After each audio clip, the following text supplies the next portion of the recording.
சுறா கைடு 12ஆம் வகுப்பு பொதுத் தேர்வுக்கான புதிய பதிப்பு தற்போது பரபரப்பான விற்பனையில். மாணவர்கள் பொதுத் தேர்வில் அதிக மதிப்பெண் பெற உடனே வாங்குங்கள் சுறா கைடு.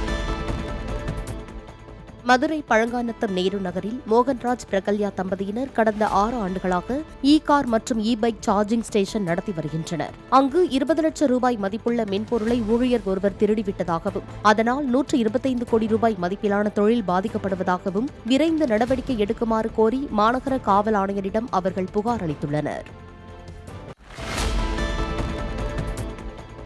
காரைக்குடி அழகப்பா மெட்ரிகுலேஷன் பள்ளியில் நிகழ்ச்சி ஒன்றில் பங்கேற்ற ஆஸ்திரேலிய முன்னாள் கிரிக்கெட் வீரர் மைக் ஹசி T20 உலகக்கோப்பைக்காக தேர்வு செய்யப்பட்டுள்ள இந்திய அணி சிறப்பாக இருப்பதாக கூறினார். வரும் ஆண்டுகளில் CSK அணியில் தமிழக வீரர்கள் இடம்பெற வாய்ப்புள்ளதாக கூறிய அவர், அடுத்த ஆண்டும் IPL போட்டிகளில் தோனி விளையாடக்கூடும் என நம்பிக்கை தெரிவித்தார்.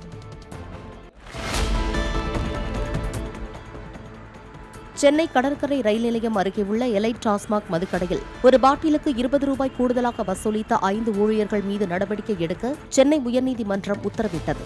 மதுக்கடையில் 3 மது பாட்டில்களை வாங்கி 60 ரூபாய் கூடுதலாக கேட்டதை நேரில் களாய்வு செய்த பட்டாபிராமைச் சேர்ந்தவர் தொடர்ந்த வழக்கில் இந்த உத்தரவு பிறப்பிக்கப்பட்டது.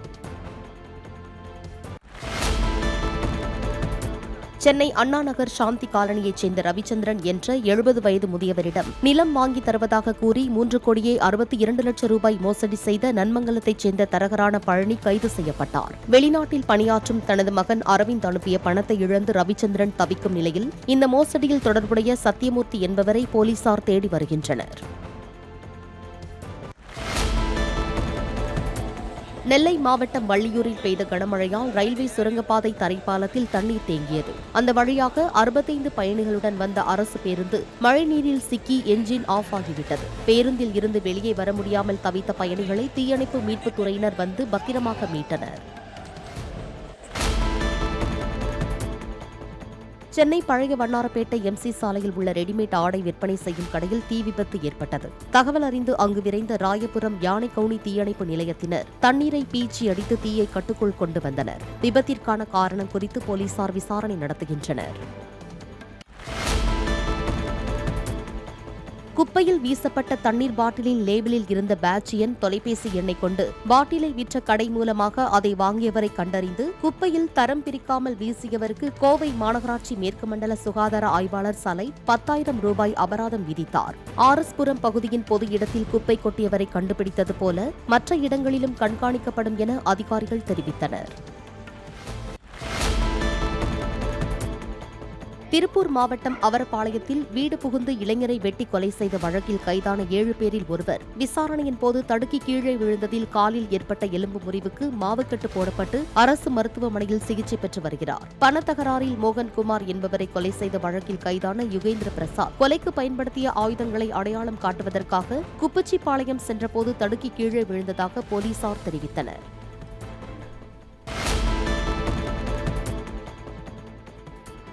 தாம்பரம் அடுத்துள்ள சேலையூரில் காருக்கான தவணை தொகையை கட்டாததால் எர்த் மூவர்ஸ் நிறுவனம் நடத்தி வருபவரை சோழமண்டலம் நிதி நிறுவன ஊழியர் ஒருவர் சரமாரியாக தாக்கும் வீடியோ வெளியாகியுள்ளது.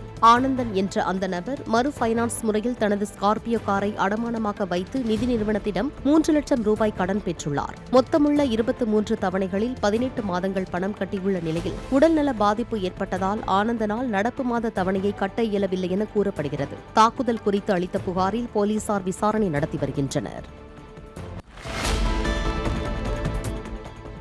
மயிலாடுதுறை மாவட்டம் தரங்கம்பாடி சுற்றுவட்டாரத்தில் சுமார் 500 ஏக்கரில் பயிரிடப்பட்டுள்ள நிலக்கடலை பயிருக்கு விவசாயிகள் மருந்து தெளித்து வருகின்றனர். நிலக்கடலை பயிர் தற்போது பூக்க தொடங்கியுள்ளதால் பூச்சிகள் தாக்காமல் இருக்க மருந்து தெளிப்பதில் விவசாயிகள் ஈடுபட்டுள்ளனர்.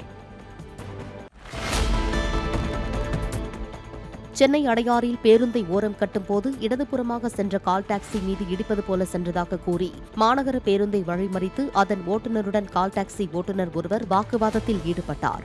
அப்போது தன்னை பேருந்து ஓட்டுநர் ஆபாசமாக திட்டியதாக கால் டாக்ஸி ஓட்டுநர் கூறவே இருதரப்பு ஓட்டுநர்களுக்கு ஆதரவாகவும் அங்கு சிலர் திரளவே போக்குவரத்து நெரிசல் ஏற்பட்டது. தனது சகோதரியை காதலித்து ஏமாற்றியவரை கொலை செய்யும் திட்டத்துடன் சென்னை மெரினாவில் காரில் சுற்றிய 4 சிறுவர்களை போலீசார் கைது செய்து தலா 4 கத்தி மற்றும் செல்போன்களை பறிமுதல் செய்தனர். அவர்கள் ஜாஃபர்கான் பேட்டையைச் சேர்ந்தவர்கள் எனவும் அதே பகுதியைச் சேர்ந்த தீனா என்பவரை கொலை செய்யும் நோக்குடன் அவரது வீட்டிற்கு சென்றபோது அங்கு ஆட்கள் அதிகமாக இருந்ததால் பெசன்ட் நகரில் நள்ளிரவு வரையில் இருந்துவிட்டு அதிகாலை நேரத்தில் கொலை செய்ய திட்டமிட்டிருந்ததாக போலீசார் தெரிவித்தனர். சுறா கைடு 12ஆம் வகுப்பு பொதுத் தேர்வுக்கான புதிய பதிப்பு தற்போது பரபரப்பான விற்பனையில். மாணவர்கள் பொதுத் தேர்வில் அதிக மதிப்பெண் பெற உடனே வாங்குங்கள் சுறா கைடு.